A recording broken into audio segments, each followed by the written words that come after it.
This is all you need to get good at texturing in Blender. I mean, you've already read the title, you know what this video is going to be about, so I'm just going to get straight into it. Because most people click off in the first 30 seconds, but if you just stick around for a little bit longer, you will be able to create amazing textures in Blender really easily. So, how? Well, let's use this glass as an example for the material we want to recreate. We've got our base material here. I'm just going to drag this transmission up to 1, the roughness down, so it starts to look a bit like glass. Now we're going to use the mix node to add some grunge. So add in a image texture, and I'm going to open up a picture of some scratches here because I can see some scratches in the reference. This is from textures.com. Fortunately, you can't get free pictures off textures.com anymore, but it's 100% worth it to get a month subscription. It's like 15 bucks.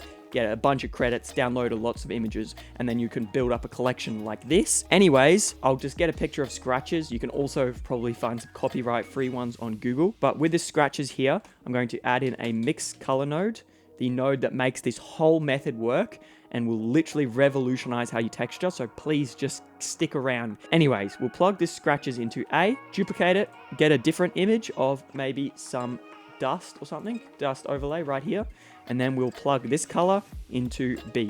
Boom, there you go, that's the method. Of course, there's more to this method, but it's at its simplest level, this is all it is. But anyways, how do we make it even better and actually use it with the Principled BSDF? Well, we want to Control-Shift left click on the mix node. Make sure you have the Node Wrangler add-on enabled.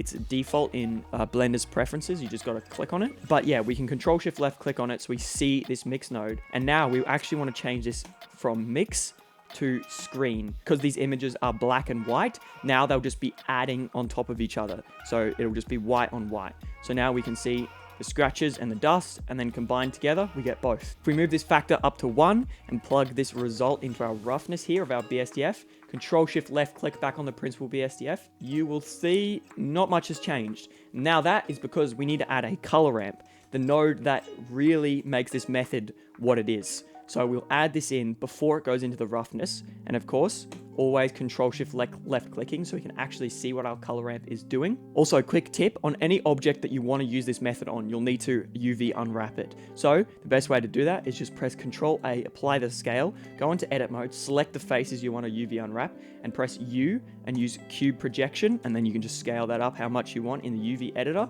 But yeah, that's literally the way I do all my objects. Cube projection just works perfectly. Anyways, with this color ramp, we're going to bring this contrast up. So this white is actually white. So the closer we bring it up, you'll see it gets brighter and brighter. And now if we see what our Principled BSDF looks like, we can see we've got these see-through parts here that are the glass, and then we've got these scratches, just like our reference. So this looks pretty grungy and all, and it looks okay, but how is this actually working, and how can we make it even look better?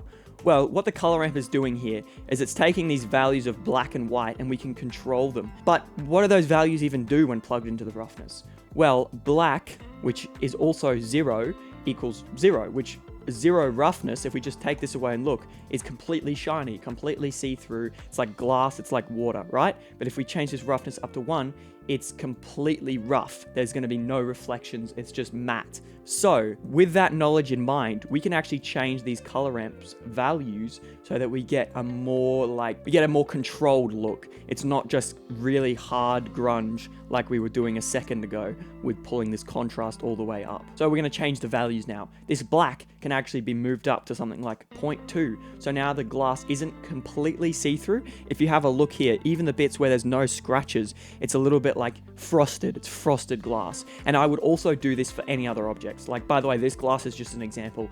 Every other object, I'm changing this black value as well. Because when you keep it on 0, there's a chance that some part of your object is going to be completely shiny, like water, which unless you're actually doing water, it shouldn't be black at any point. So of course, we're going to bring this up a little bit. And then for our white value, we don't want it to be like completely diffused. We don't want it completely rough. So we're actually just going to change this white value to something like 0.5. And now we can actually bring up this contrast a little bit, even bring the black up. And now we're getting a lot nicer look that looks a lot more realistic because it isn't as harsh as we were doing before. Now, of course, that's only 2 images, but it's already looking pretty good. But if we just add another one in, choose a different image, this, let's say, of some dirt, we can just add in another mix color node right here before the color ramp because you want the color ramp to be applied afterwards. So it makes the changes to everything. We can then, of course, do the same thing. And boom, we're even getting more dirt now. And you can just stack those images on top of each other to get some really grungy materials. Quick quickly, the reason why you should use this method more often than PBR texturing, because PBR textures certainly has its time and place, is one, because it's quite quick to assemble, and also two, you can create your own materials and your own like patterns of grunge. With PBR textures, you normally spend a lot of time searching for the right one that looks exactly like your reference, but most of the time there's not one out there. So with this method, you can create your own materials, and you can also use this method with the mix node to mix PBR textures together. So keep that in mind as well. Now, of course, that was just glass, and that was just the simplest techniques you can use with this method. However, if you want to create something more advanced, like this table here, which is this material from the image, it's more complicated, there's different things going on. So let me explain to you some of the more complicated and advanced techniques you can use with this method. The big thing I probably did with this material was using these images to plug into the factor of a mixed node. So now we're actually mixing these two colors together, which we can control based off the black and white parts of this image. So you can see the white here is actually controlling where this darker color goes. So white equals what the bottom color is, and black equals the top color. So we can do that actually to control the color of what we're multiplying together. So I just did that bunches of times. Like I said before, it's just doing this lots of times together. So I used another mix node with another picture, and now I'm putting a color ramp before the image goes into the factor so that I can have a look at this mix, Control Shift left clicking of course, and bring this white up so that maybe this is even more apparent, right? So that's why I'm using the color ramp before, and then of course mixing in more, just doing that a bunch of times with different pictures of like concrete even and metal scratches, because once you put it through a color ramp, it actually starts to look pretty good. So I did that a bunch of times, even using the ambient occlusion node to mix in a darker color. But what really took this texture to the next level was not only the blood, which was texture painting. Comment below if you want me to make a video on how to do that.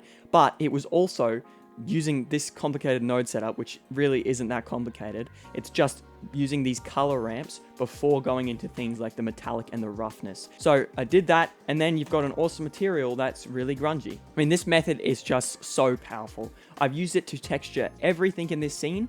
Here's another example, the tiles in the background. You can see, got some awesome roughness variation, looks super grungy.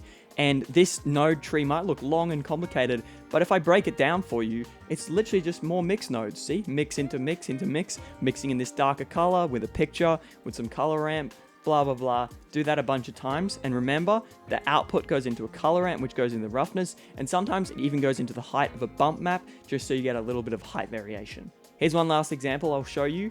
But yeah, I kind of just want to hammer home to you guys how powerful this thing is, and just dude, you start using it, just start practicing it, because it is so good. But yeah, this material here looks amazing.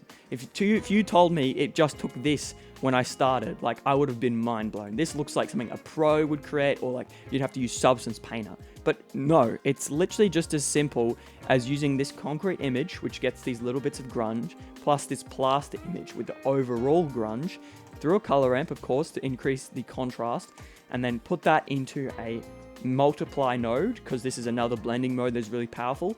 Multiply like adds them on top of each other, so the darker bits become darker.